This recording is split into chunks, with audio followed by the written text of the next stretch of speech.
Alexandre Guedes da Silva é o convidado da rubrica Mentes Curiosas, porque ideias brilhantes nascem de mentes curiosas. O Alexandre Guedes da Silva é o presidente da SPEM, a Sociedade Portuguesa de Esclerose Múltipla, e eu começo por lhe perguntar porque é que deve a esclerose múltipla ser uma preocupação de todos? Olá, muito obrigado por me convidarem.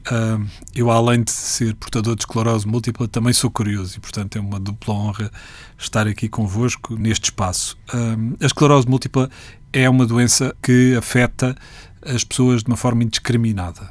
E isto quer dizer que nenhum de nós, à partida, está isento de poder vir a desenvolver esta patologia.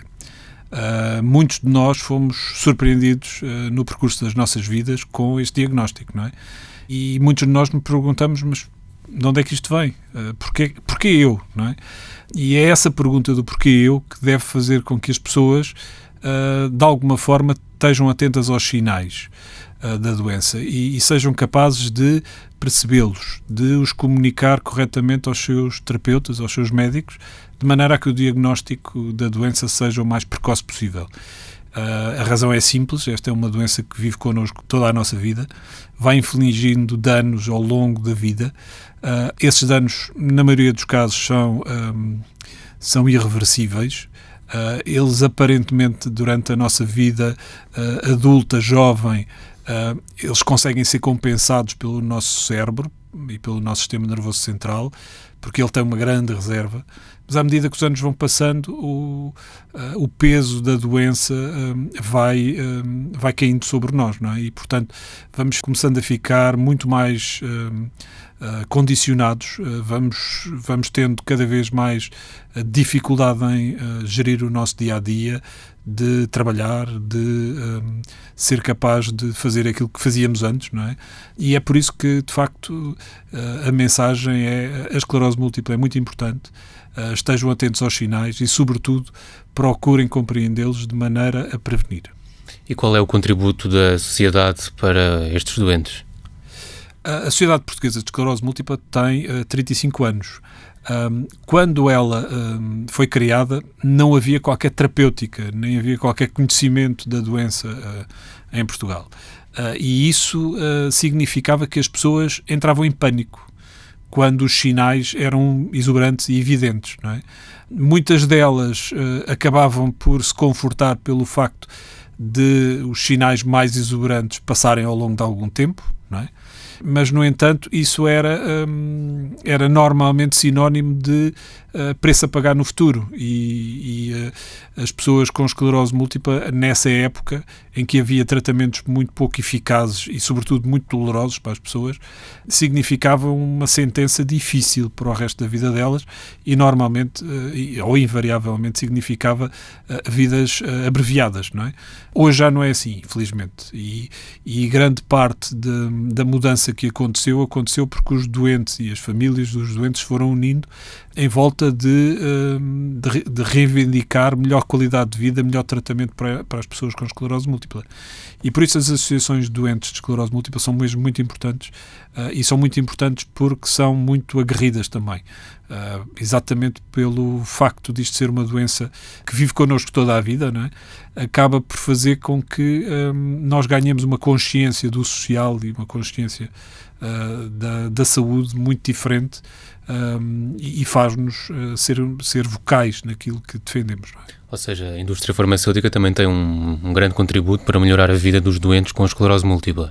Falo, por exemplo, da Merck. Sim, a indústria farmacêutica, neste caso, foi sensível àquilo que foram os lamentos destes doentes. Ou seja, nós não somos uma patologia muito frequente, não é? Portanto, pode-se até dizer que somos uma patologia rara, ou quase rara em alguns países, e, de facto, termos hoje mais de 15 soluções diferentes para travar a doença significa que a indústria farmacêutica se empenhou em procurar soluções para os doentes de esclerose múltipla.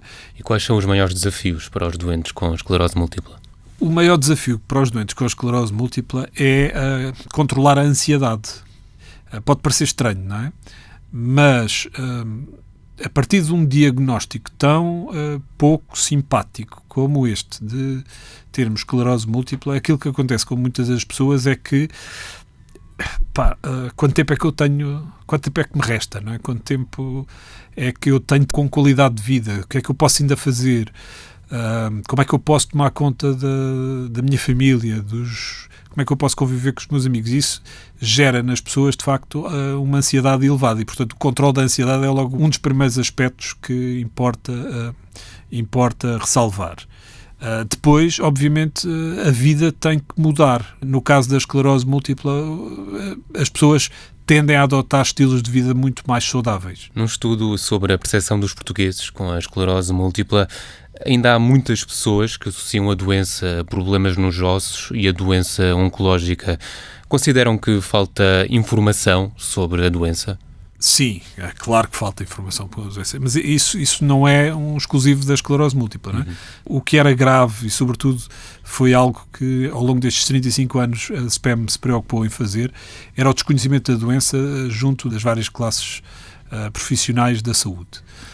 E nós tivemos, ao longo destes 35 anos, tivemos um caminho muito longo de fazer chegar a mensagem, fazer chegar o conhecimento da doença aos técnicos de saúde, aos médicos da primeira linha, não é? Aos médicos de saúde familiar, sermos capazes de também chamar a atenção para outros médicos que estão nas primeiras linhas dos primeiros sintomas, por exemplo, os oftalmologistas. Muitas das vezes os primeiros sintomas são falta de vista, ou visão dupla, ou problemas nessa área. Junto dos fisiatras também procuramos elucidá-los, porque também muitas dos primeiros sinais também aparecem exatamente com problemas relacionados com o movimento, com o equilíbrio, com a perda de sensibilidade, e por isso esta foi de facto um grande caminho da SPEM nestes últimos 35 anos. Nos últimos 2 anos nós temos tido uma abordagem um bocadinho diferente, ou seja, estamos virados muito mais para fora, para o grande público, e começámos por fazer uma exposição dos sintomas invisíveis em 2019 e que abruptamente foi terminada em 2020, mas que será retomada em 2021 quando tivermos novamente a capacidade de fazer circular a exposição ao longo do país. E essa exposição foi vocacionada para os estabelecimentos de saúde, para os estabelecimentos públicos, para os grandes centros comerciais e para os grandes estabelecimentos educacionais. E neste momento temos uma intervenção muito forte nas redes sociais também para chamar a atenção ao grande público e às pessoas que têm alguns sintomas parecidos aos nossos, para que procurem encontrar respostas céleres. Mas isso para apostar numa maior consciencialização das pessoas para com a doença? Sim. Um dos grandes objetivos da Sociedade Portuguesa de Esclerose Múltipla é exatamente colocar a doença na agenda e, sobretudo, na agenda das pessoas que, por algum motivo, podem ter sintomas e se sintam curiosas a procurar informação sobre a doença. E sempre que nós conseguimos isso, e diariamente temos 4, 5 pessoas a intervir nas nossas redes sociais que desconfiam que têm a doença, e aí nós acionamos logo a nossa equipa social, a nossa equipa de primeira linha, para, de alguma forma, ajudar essas pessoas no seu caminho, sobretudo nesta fase de caminho diagnóstico, não é? Porque nós temos a noção que um diagnóstico, quanto mais cedo for feito, mais eficaz o tratamento se revela, não é? Os inquiridos do estudo, feito aos portugueses, falam num estigma em relação à doença. Têm essa percepção? Sim, o estigma tem E como é que se justifica? É bionívoco, não é? Porque, por um lado, é autoimposto. Ou seja, as pessoas descobrem que têm esclerose múltipla e refugiam-se numa concha. Ninguém pode saber, eu posso ser prejudicado se souberem desta minha condição. E isso acontece muito nos jovens, não é? Temos muitos jovens que, de facto, infelizmente hoje, continuam no armário, não é? Exatamente porque têm medo de dizer abertamente que têm a doença e, sobretudo, têm medo de serem colocados logo na prateleira ou então à porta do emprego, não é? E serem considerados como uma menos-valia pela sua condição de doente, de esclerose múltipla. Neste caso, nós não chamamos doente, chamamos pessoa com esclerose múltipla.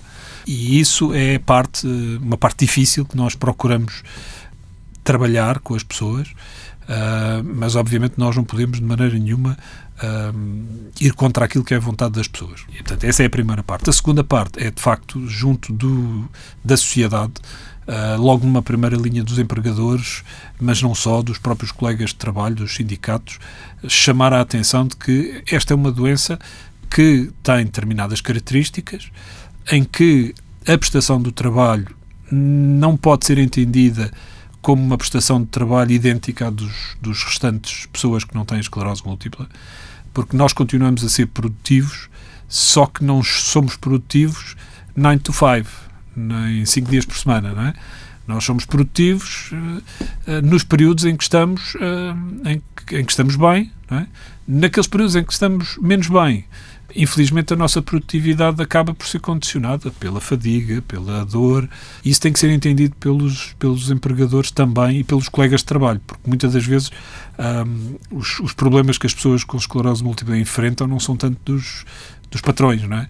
São dos colegas que ficam a achar que o tipo é preguiçoso, não se aplica, chuta o trabalho para cima de mim, enfim. De facto é preciso educação dessas pessoas de maneira a que elas percebam que não há má vontade do colega, mas sim há neste caso um burden, um peso da doença, não é, que faz com que a pessoa não consiga render o mesmo todas as horas, nem todos os dias, não é? É um problema sério este. Atenção que este talvez seja o problema mais sério que a gente tem que enfrentar na próxima década, sobretudo porque vem aí o trabalho digital e, portanto, nós queremos aproveitar as boas condições que o trabalho digital permite para minorar esta dificuldade que nós sentimos no dia-a-dia. Alexandre Guedes da Silva, muito obrigado. Foi um prazer voltar aqui. Muito obrigado.